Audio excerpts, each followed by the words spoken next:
Si quieres alcanzar el equilibrio entre tus finanzas, tus relaciones y tu bienestar, has llegado al lugar indicado. Bienvenido a Salud, Dinero y Amor con Romina Román y Marielena Vega. La mejor forma de invertir tu tiempo. Entrevista en Salud, Dinero y Amor.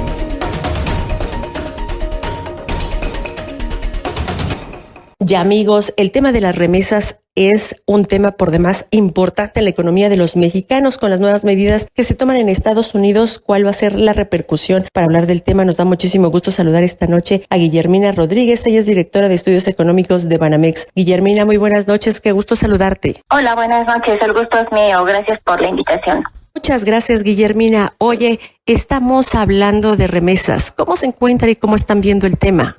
Mira, las remesas durante el año pasado alcanzaron nuevamente un máximo histórico. Creemos que todavía en este año pudieran alcanzar ese máximo histórico si hablamos en dólares nominales, pero ya en términos reales sí ya hubo un estancamiento. Queremos para 2025 un posible deterioro en las remesas en dólares nominales. ¿Y por qué hago énfasis en esta medición? Porque también estamos previendo que haya una depreciación del tipo de cambio y que la inflación comience a ceder mucho más en nuestro país, y esto va a ser benéfico para las familias que están recibiendo estos recursos. Es decir, aunque entren menos dólares, al tener una depreciación de tipo de cambio, pues vas a tener más pesos, y también la parte de la inflación va a favorecer el poder adquisitivo de las familias. Entonces, todavía, a pesar de todo el entorno, sobre todo de las políticas migratorias que hay en este momento en Estados Unidos, creemos que pudiera ser no tan malo el año en términos de remesas para nuestro país durante 2025.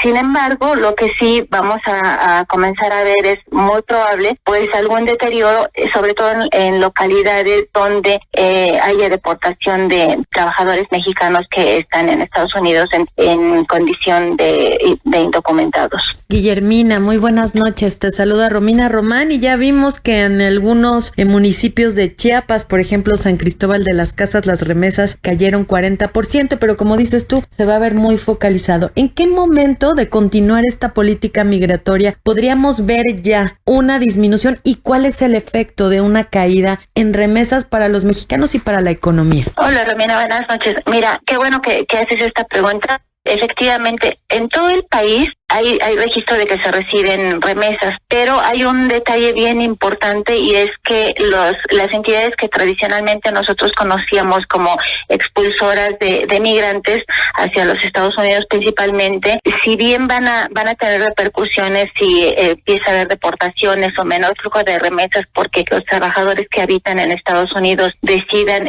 pausar sus empleos, lo que sí hemos visto es que estos recursos son muy importantes, sobre todo en entidades como Chiapas, Guerrero y Zacatecas todavía. Y lo ponemos en contexto. De los ingresos que reciben los hogares por trabajo, si le sumamos las remesas, 1 de cada 3 pesos que se gastan o que se reciben en Chiapas, por ejemplo, y en Guerrero, provienen de remesas. De ahí la importancia tan grande que tienen estos recursos en entidades como Chiapas y Guerrero principalmente. Lo que quiero subrayar aquí es que los ingresos de estas entidades de la población que trabaja están en desventaja respecto a otras entidades que los recursos de las remesas son un complemento muy importante al gasto de los hogares. Y lo que hemos detectado es que las remesas principalmente se destinan al consumo corriente, es decir, lo que gastan los hogares diariamente en comida, calzado, en fin, y muy poco a inversión y autoconstrucción. Entonces, es un recurso muy importante en la entidad, por ejemplo, en Chiapas, y particularmente en algunos municipios como el que mencionabas de San Cristóbal de las Casas, y lo mismo ocurre en algunas otras localidades de Guerrero, Zacatecas e incluso Michoacán. ¿Hay alternativas que se podrían aplicar para balancear esto en la economía mexicana? Mira, definitivamente lo que pudiera compensar esta pérdida posible de las remesas, pues serían los mejores salarios y mayor empleo, pero las condiciones en este momento no son completamente favorables. De hecho, nosotros estamos viendo ya una desaceleración muy importante en la generación de empleos formales, y que durante 2025, ante nuestra expectativa de un crecimiento de apenas 0.2% del PIB, vamos a ver un menor crecimiento del empleo, y los salarios también estamos previendo que no tengan el mismo dinamismo que tuvieron en años pasados. Entonces, en términos generales de la generación de empleos, el mercado laboral en el país no se ve tan favorable, y pues todavía algunas comunidades, algunas localidades del país podrían seguir dependiendo de estos recursos para complementar los ingresos que tienen los hogares día a día. Guillermina, ¿y cuál es tu expectativa? Hablabas hace unos momentitos sobre las expectativas, una mayor depreciación del tipo de cambio y una reducción de la inflación. Con todas estas políticas, amenaza de aranceles, muchos proyectos en espera para aterrizar en México, otras empresas más que a lo mejor podrían repensar si salen. ¿Cuál es la expectativa del tipo de cambio para este año y de la inflación? Mira, nosotros pensamos que el tipo de cambio esté cerrando en 21.2 pesos por dólar. Es ligeramente superior al que tuvimos en 2024, que era de 20.27 pesos por dólar, y la inflación la estamos estimando en 3.83, si la comparamos con el 4.21 que se dio en 2024. Y esto, sumándolo al crecimiento de un 2% que tenemos estimado para las remesas, nos daría un crecimiento todavía de más de 10% de las remesas si las medimos en pesos reales. Guillermina, las tasas de interés, ¿cómo se moverían? Me faltó preguntarte sobre este indicador. Y si una vez que se estén ajustando, ¿ya es momento de pedir un crédito? Mira, las tasas de interés todavía vamos a ver este año, esperamos que todavía van a ser altas, no al mismo nivel que estábamos viendo anteriormente, pero sí nosotros sobre todo la de referencia la estamos ubicando en 7.75 para fin de año. Todavía es una tasa de interés elevada si se compara con las que vimos hace algunos años de alrededor de 4 o 3%, pero sí vemos también ya una tendencia a la baja, principalmente porque lo que estamos previendo es que Banco de México priorice sobre todo la desaceleración económica, y al bajar las tasas pudieran fomentar un poco más el crecimiento de la actividad productiva. Entonces todavía vemos tasas de interés altas. Por supuesto, el momento adecuado para solicitar un crédito va a depender de cada una de las condiciones de los hogares, qué es lo que estén previendo para su expectativa en términos de si van a invertir en algún pequeño negocio o bien van a dedicar este crédito a la adquisición de un bien inmueble o van a destinarlo al consumo. Esto depende también de las preferencias de cada uno de los hogares. ¿Cuál sería la recomendación que le harías a las personas que nos escuchan y por supuesto que tienen relación con las remesas? Gracias, María Elena. Mira, lo que estamos viendo y es ya un indicador duro de parte del INEGI, la confianza del consumidor nos revela un poco qué es lo que están pensando los consumidores, sin entrar al detalle de las recomendaciones. Los propios consumidores están previendo que este año sea, pues, en términos económicos más difícil que el año pasado. Entonces, pues ahí ya se está viendo cierta precaución en términos de gasto de lo que piensan adquirir, sobre todo el gasto corriente. Lo que prevén los consumidores es tener cierto cuidado, cierto control sobre algunos gastos, sobre todo los corrientes, y en un momento donde prevemos que el empleo ya no vaya a ser tan dinámico como estaba siendo en años pasados. Entonces, sobre todo precaución en los gastos que se realizan dentro de los hogares. Sí, porque esta cuesta de enero ya se extendió hasta febrero y seguramente va para marzo. Nos queda un minutito, Guillermina, si nos pudieras decir los riesgos, obviamente, además de esta era Trump y las políticas que está aplicando en contra de México y el déficit, ¿algún otro elemento que tenga algún tipo de alerta para ustedes? Mira, en general, estos que acabas de mencionar son los riesgos más importantes que nosotros estamos viendo, pero pero por supuesto que hay también elementos de geopolíticos que pudieran incidir sobre algunas determinantes de la economía global. Estamos hablando de las negociaciones, por ejemplo, que se están haciendo ahorita sobre la guerra que hay todavía entre Ucrania y Rusia, elementos que pudieran incidir de manera desfavorable sobre las decisiones económicas. Están también pues un crecimiento menor de algunas economías emergentes como China o la India, y que pudieran incidir también sobre la demanda de bienes de muchos tipos en el mundo. Internamente pues están todavía las tasas de interés altas que pues no favorecen a la inversión, y un riesgo que si bien lo podemos considerar al alza, pero que todavía no vemos claramente qué es lo que está ocurriendo, es el nearshoring, la relocalización, que pudiera ser muy favorable para nuestro país definitivamente, pero pues sí esperamos que ya se comiencen a materializar todos estos proyectos que se han anunciado, y eso sería muy favorable para el país. Como siempre, quedan temas sobre la mesa cada vez que platicamos contigo, Guillermina. Información interesantísima la que siempre nos compartes. Muchísimas gracias a Guillermina Rodríguez. Ella es directora de Estudios Económicos de Banamex, y por supuesto, si estás disponible y así nos lo permites, vamos a seguirte consultando para ir actualizando todos estos temas que son realmente relevantes para todos los mexicanos. Muchísimas gracias. Al contrario, muchas gracias a ustedes por la invitación. Gracias nuevamente a ti, y quédense con nosotras en Salud, Dinero y Amor, que vamos con más información.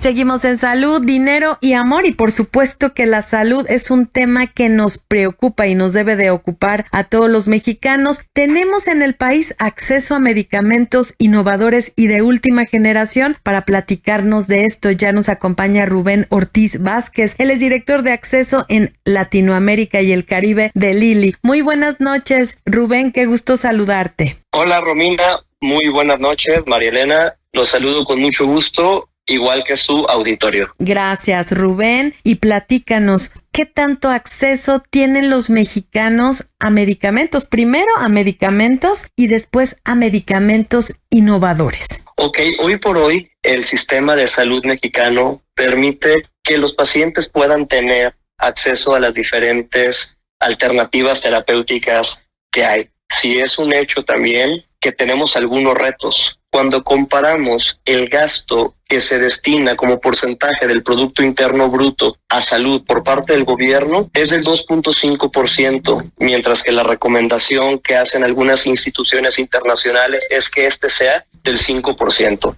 Con esto lo que les quiero decir es, tenemos acceso, sin embargo tenemos algunos caminos sobre los cuales todavía tenemos que cerrar filas, gobierno e industria, para seguir asegurando que la innovación llegue a los pacientes, por un lado, y por otro, que ésta llegue aún más rápido. Rubén, hace algunos años todavía en territorio nacional, para traer medicamentos o para encontrar medicamentos de alto nivel, éticos de investigación, habría que cruzar el charco a Estados Unidos. Hoy parece ser que ya no. Sin embargo, pues las autorizaciones vía COFEPRIS se estaban frenando. ¿Cómo están viendo ya esta situación? Gracias, María Elena. Nosotros vemos con mucho optimismo el posicionamiento que ha tenido la nueva comisionada para la agencia regulatoria, donde ellos aceptan y reconocen la oportunidad que hay de acelerar los procesos de revisión, no solamente para los nuevos medicamentos, sino también para diferentes proyectos como la investigación clínica en el país,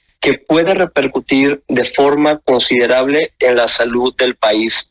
Hay algunas brechas que se tienen que ir trabajando desde la perspectiva regulatoria, hay algunas otras brechas que se tienen que ir también cerrando en el acceso a las diferentes instituciones, con la evaluación de la innovación que se está haciendo, y con esto en cada paso buscar hacerlo en menor tiempo y que con ello llegue la innovación, como les comentaba, a los pacientes más rápido. Rubén, ¿y cómo estás viendo tú en este momento el abasto, el desabasto de medicamentos? ¿Está funcionando esta estrategia del nuevo gobierno? ¿Están llegándole los medicamentos realmente a los mexicanos en el sector público? Veo un momento de transición y lo veo con un interés de las autoridades como no lo había visto antes.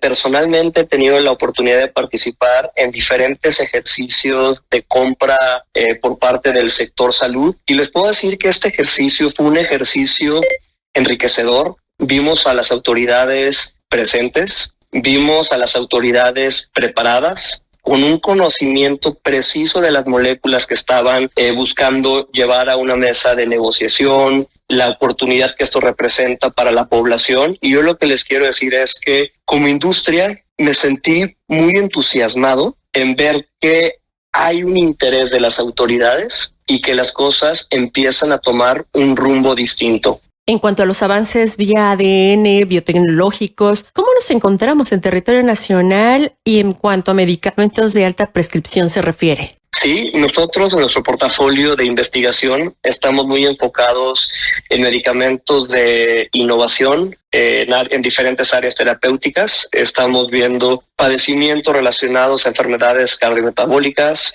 medicamentos oncológicos con un fuerte foco en cáncer de mama, y también en medicamentos que se enfocan en enfermedades mentales como lo es el Alzheimer. Hemos venido trabajando con las autoridades, con los diferentes grupos, trayendo investigación a México para que cada vez más pacientes formen parte de estos protocolos de investigación y que esto nos permita que los resultados de los estudios pues tengan esta presencia de pacientes con nuestras características, que también permitan acelerar los estudios o la fase de aprobación regulatoria, y que con esto toda esta biotecnología, toda esta innovación llegue más pronto a los pacientes. Rubén, en términos de investigación ya estás mencionando que para algunos cáncer de mama y temas oncológicos, pero ¿qué es lo que veremos los mexicanos, en caso por supuesto de que lo apruebe la COFEPRIS, en términos de medicamentos innovadores? ¿Para qué van a curarnos estos medicamentos? ¿En qué se está avanzando? Nosotros, nuestro avance desde hace algún tiempo decidimos enfocarlo en estas áreas terapéuticas: diabetes, específicamente obesidad, cáncer de mama, algunas enfermedades inmunología y enfermedades de salud mental. ¿Qué viene? Viene seguir investigando por nuestra parte y trayendo innovación. Nuestro compromiso es lanzar al menos 2 medicamentos o nuevas indicaciones para medicamentos ya disponibles cada año durante los próximos años. Entonces, como verán, Romina, María Elena, tenemos una agenda de innovación acelerada, una agenda de innovación constante que busca ir trayendo las más nuevas alternativas para los pacientes. Es importante trabajar, obviamente, en el diagnóstico oportuno para que el paciente pueda tener un tratamiento disponible a su alcance y que con esto el desenlace de su enfermedad pueda ser otro al que probablemente estaba condenado. Rubén, antes se hacía aquí en México investigación clínica. Muchos mexicanos podían participar en el desarrollo de fórmulas de medicamentos e incluso muchos tuvieron éxito y se curaron dicho padecimiento.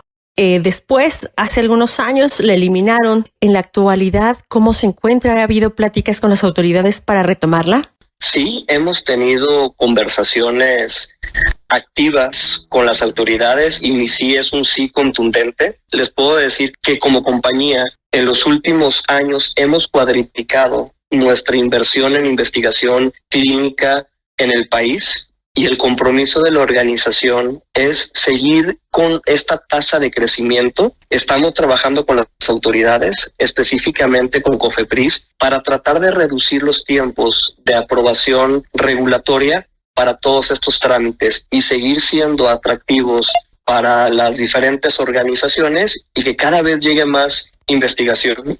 Por ahí habrán leído en este Plan México que presentó la presidenta hace algunas semanas. Es un plan muy robusto, es un plan muy estratégico y uno de los pilares que traen para el desarrollo del país es precisamente la investigación clínica en el país. Rubén, hace escasamente un mes aproximadamente, la Canifarma reveló que el gobierno federal le debe 11,000 millones de pesos a las farmacéuticas. ¿Cómo se encuentran ustedes en este momento y qué les dice el gobierno de esta deuda si es que llegase a tener con ustedes? Hemos estado siguiendo de forma puntual a través de la Canifarma, como lo mencionas, y algunas otras asociaciones en el país, el adeudo que hay. Cada empresa tiene, de acuerdo a su portafolio, alguna situación distinta, y lo que hemos visto por parte de ellos es la apertura para escuchar y para generar un plan que con esto pueda pues pronto enfocar a lo que es importante, que es que la innovación esté cerca de los pacientes y con ello puedan mejorar su calidad de vida. ¿Cómo estás viendo la industria farmacéutica de frente al TEMEC? ¿Está preparada para la revisión?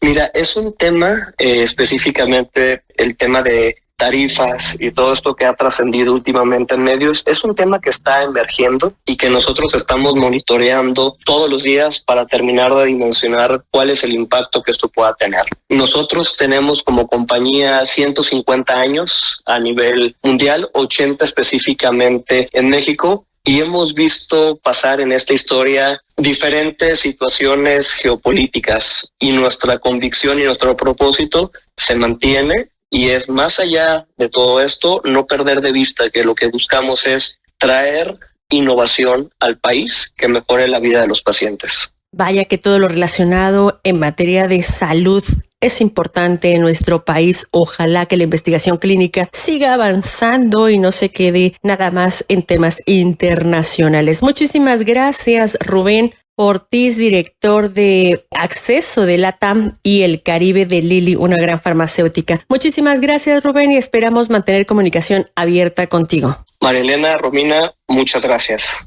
Amigos, seguimos por el Heraldo Radio, Salud, Dinero y Amor. Vamos a hacer una pequeña pausa. Regresamos con más información que influye en nuestros bolsillos, en nuestro bienestar. Ellas son mujeres de radio. Salud, Dinero y Amor por el Heraldo Radio.